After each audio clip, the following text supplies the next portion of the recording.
Rela hujan-hujanan buat jual HP di HP Second Jogja. Kali ini Mimin kedatangan iPhone 14. Nah, si Kak Faisal ini rela datang hujan-hujanan dari Terminal Giwangan karena mau jual HP di HP Second Jogja. Kebetulan penawaran dari kita ini udah yang tertinggi nih.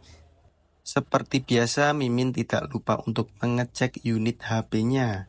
Oke, nah setelah melalui pengecekan yang cukup lama, akhirnya kita bayar juga nih. Buat kalian yang mau jual beli tuker tambah atau mau upgrade dari Android ke iPhone, bisa langsung datang ke Jogja Gadget Store.